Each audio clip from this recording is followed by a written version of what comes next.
लोकतांत्रिक समाजवादी पार्टी दिशा तिलाठी कोइलाड़ी गांव पालिका वार्ड नंबर 7 के अध्यक्ष पद के उम्मीदवार जनप्रिय युवा जुगेश्वर मंडल आगो आलेज जी।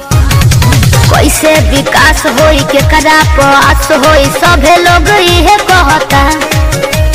टूटल बनौली हो गहुआ के गली हो टेंशन भइल रहता।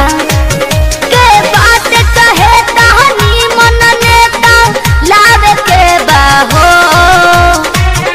विजयी के झंडा लहरावे के बहो। अब की जीताव के बहो। मोहर साइकिल छात पर लगावे के बहो। अपना जीताव के बहो।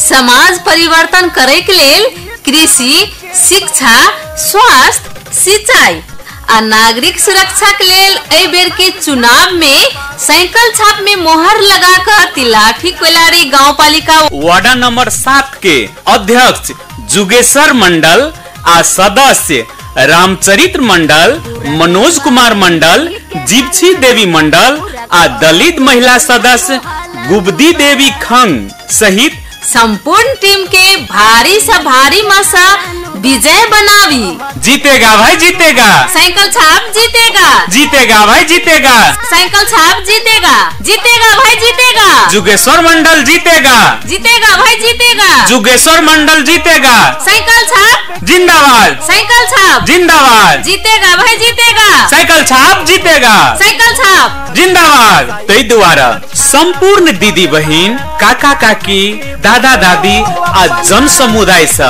विनम्र आग्रह है जे एहि बेर के चुनाव में साइकिल छाप में मोहर लगाकर भारी से भारी मत से जनप्रिय युवा जुगेश्वर मंडल जी के अवश्य जितावी।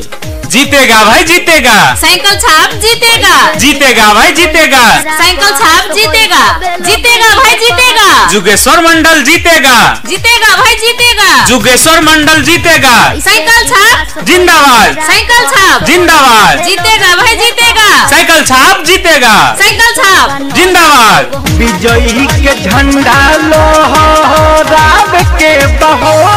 अब की जीताव के बहो।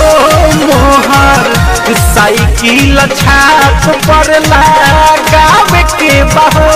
अपना जीताव के बहो। मोहर साइकिल छाप पर लगावे के बहो। अपना जीताव के बहो।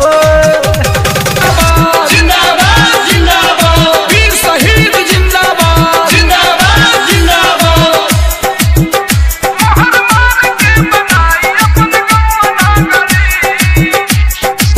सबके जगाई ने जल्दी से जागी जी।